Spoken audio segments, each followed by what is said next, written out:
Un petit peu dans le spectacle avec nos deux prochaines invitées qui sont déjà sur ce plateau. Il s'agit de Stevie Margherita, prof de danse, et son élève un peu spécial, Marie-Lou Chantre.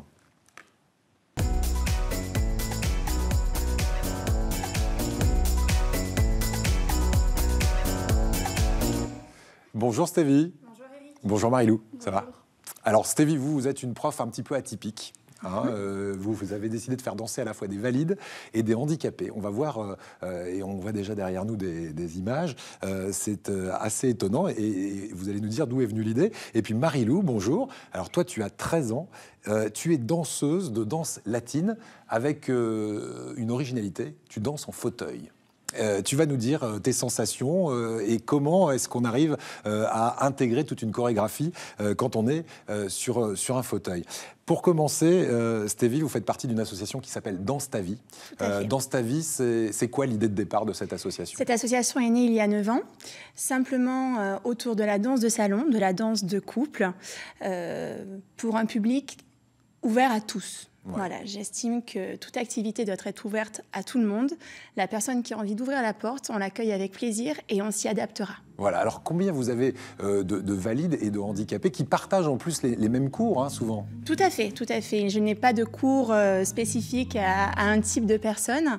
J'ai une belle école de danse, hein, on possède plus de 200 élèves et j'ai une bonne trentaine de personnes en situation de handicap. Voilà, alors comment est-ce qu'on adapte une chorégraphie, puisque vous faites danser des danses de salon, des danses latines notamment, à une personne handicapée, comme Marie-Lou par exemple, qui est sur un fauteuil, elle nous décrira ses sensations tout à l'heure, mais il faut déjà chorégraphier, ça n'existe pas, c'est pas codifié, puisque c'est assez rare la danse aujourd'hui. Tout à fait, mais j'apprends énormément auprès d'elle.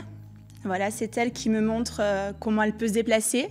J'estime qu'elle est capable de faire énormément de choses et c'est plutôt moi qui lui propose un mouvement, ouais. Elle qui s'y adapte et à moi de voir à proposer des choses qui ne sont pas incohérentes. Voilà, et pour les valides, là aussi, il faut s'adapter. J'aimerais qu'on remette quelques images. On va voir qu'à certains moments, il y a des lancers, par exemple, comme on lancerait une danseuse ou un danseur quand on est en couple. Et là, c'est vraiment une danse de couple aussi, avec le fauteuil. Mais il faut sacrément doser son effort pour ne pas qu'il arrive des accidents. Marie-Lou, est-ce que tu t'es déjà retrouvée, par exemple, dans un mur? Je pose la question tout bêtement, parce que quand on regarde les images, on se dit, bon sang, mais si on la lance trop fort, ça peut être un peu dangereux. Je me suis jamais pris un mur. Par contre, je me suis déjà pris mon ami en fauteuil qui danse avec moi. On vous a lancé l'une contre l'autre? En fait, ma danseuse à moi a oublié que c'était pas son tour. D'accord. Et la partenaire de l'autre personne en fauteuil, elle était dans les temps, du coup, si j'avais pas freiné, voilà. Voilà. Dans ces cas-là, on fait comme un valide. Ça arrive aussi que des valides se percutent en cours de danse. Alors, Marie-Lou, c'est quoi la sensation qu'on a quand on est sur un fauteuil comme ça? Déjà, on a une responsabilité parce qu'il faut aussi, je le vois encore sur ces images derrière toi, faire attention aux valides qui montent parfois sur le fauteuil. Le fait de monter, que Dorine monte sur mon fauteuil, c'est pas si inquiétant que ça, je sais pas. Moi, en tout cas, je suis assez confiante et ouais. On y arrive assez facilement.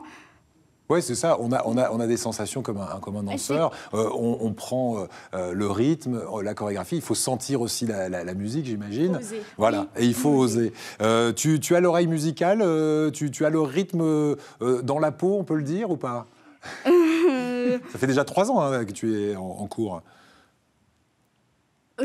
À force d'écouter la musique, de répéter, oui, je commence à connaître un moment de la musique. Je sais que là, il faut que je fasse ce pas.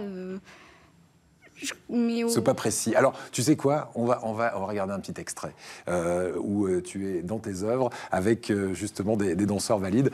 Voilà ce que ça donne. I found a love for me. Darling, just dive right in. Follow my lead. I found a girl, beautiful and sweet. Well, I never knew you were the someone waiting for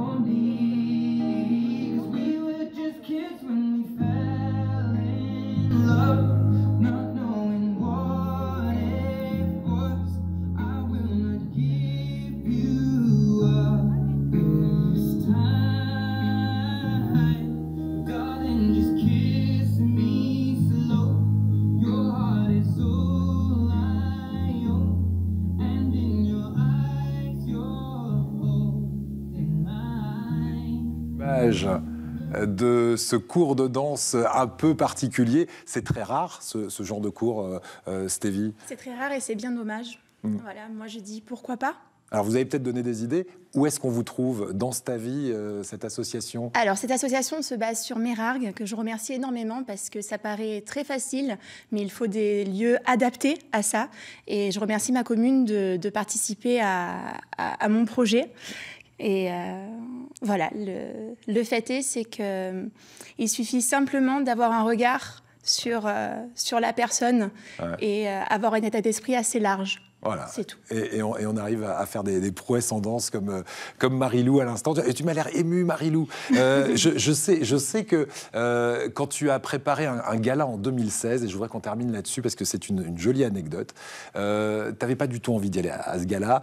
Et je vais demander peut-être, comme tu es très émue, à Stevie de nous expliquer ce qui s'est passé pour juste passer ce message que la danse, ça peut transcender, alors que ce soit un valide ou un handicapé. Expliquez-nous ce qui s'est passé en 2016 au mois de juin. Marie-Lou a dû subir une opération assez lourde pour elle, pour son entourage.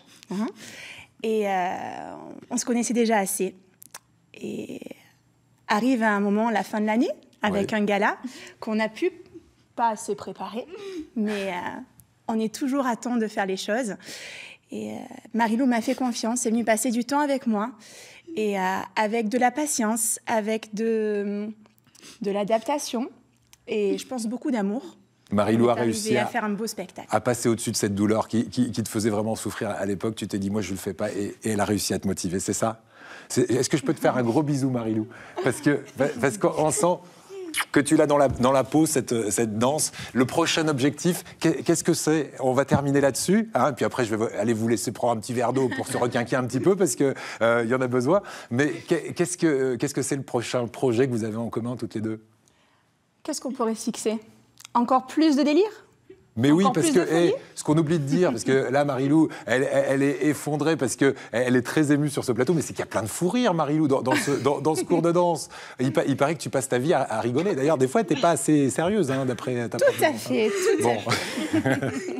Bon, en tout cas, on te souhaite vraiment le meilleur, et puis on vous souhaite de faire un très beau spectacle. Donc, gala en 2016, et puis chaque année au Téléthon, aussi en fin d'année, vous produisez. Ça se passe à Mérargues.